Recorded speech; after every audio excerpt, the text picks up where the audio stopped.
Most likely, nothing major will happen today. The rhetoric isn't changing. There's no real recession. Inflation isn't crazy high, so nothing major is expected. Someone asked for a BTC review. Honestly, there's nothing to review.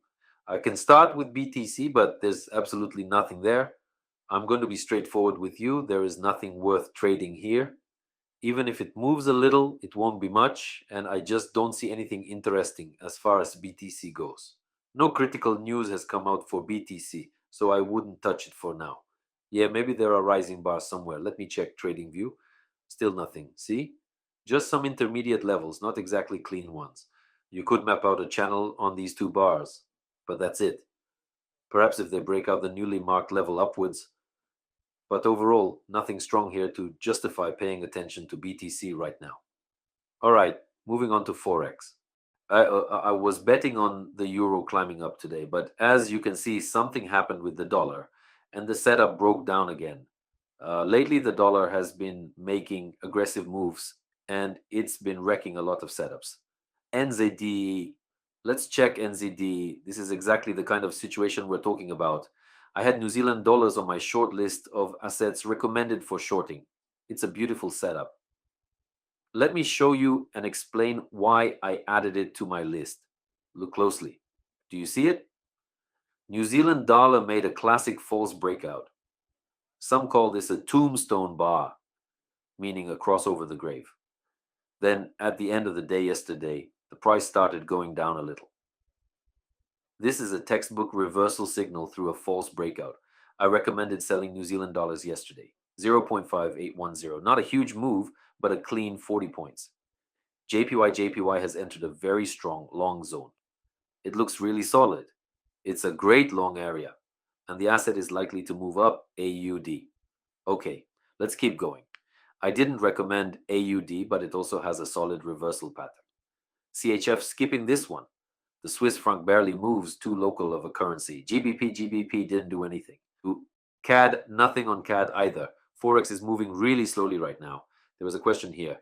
What size of the stop loss should I opt for in terms of USD JPY? If volatility is low, it should be 15 points. If volatility is high, it can be up to 25 points. Same for GBP. These are basically the two biggest pairs. These are GBP and JPY. They typically move 125 to 150 pips per day, so even 25 pips is an acceptable stop loss size. Oil. What do we have here? Oil. Pretty tough. I recommended shorting it at 69.85 today. It dropped nicely, but it still feels heavy. Overall, the market just isn't ready to go anywhere big. Ethereum moved a little. Overall, Ethereum is currently under strong downward pressure. I still think there's some opportunity here, though. If you check, Ethereum is trading at 50% from the bottom. Let's look. See? That's exactly where I had a level, and the asset moved beautifully. Generally speaking, that's the next level for Ethereum. The next level is 2072. See? I'll post this on the Telegram channel, EUth/USDT, long position. There you go. Yeah, I think Ethereum still has good potential. Silver is super volatile right now. We need to wait and see. Here's its level. If we enter here, we can go short. This is 33.38 level. If we enter here, there will be a strong downward movement. This will be a strong short area. Will likely drop further. Gold is looking great. If you remember, I said gold would easily break out 3,000, and here we are. We crushed it on gold. Since December, gold has been up almost 30%, 25% to be exact. That's a massive move. S&P, stay away from S&P for now because there's way too much volatility happening. EUR per CAD. Let's move on to EUR per CAD. Very strong accumulation zone here. Solid area to go short, but still pretty early. Not quite ready. GBP per NZD. Next up, there was a recommendation for GBP per NZD, and it played out perfectly. EUR per CHF. Pay attention to EUR per CHF. This bar is called a buyout bar, and it's a very strong buyout bar.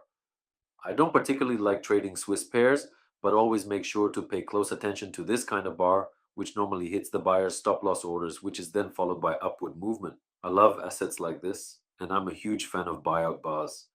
GBP per AUD. Okay, let's move on to the next one. I had GBP to AUD on my list at 2.033 the day before yesterday. Let me show you the reversal setup. We've got a strong nearby level. You can see it by the paranormal bar.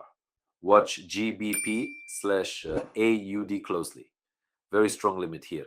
Look closely. If the upper level, second level, is broken out, there will be a strong upward movement in terms of GBP AUD. What's next? There's an emptiness at the top of the marked chart. This level on the daily chart is very strong. If the level on the 2.0626 daily chart breaks out, we will go higher. Two key levels to watch. Here they are. Always double check your levels. Even a tiny difference of 1 or 2 cents can make a huge impact. So, two major levels. Should there be a level breakout, there is likely to be a strong upward movement of the GBP AUD pair. CAD JPY. There is not much here for CAD JPY, but check this out. Very strong level on a paranormal bar. See? Let's check the hourly chart now. Testing this level, if we can exit here, there may be a strong upward movement. I would adjust the level slightly over here. If we enter a strong long zone, high chance we keep pushing up.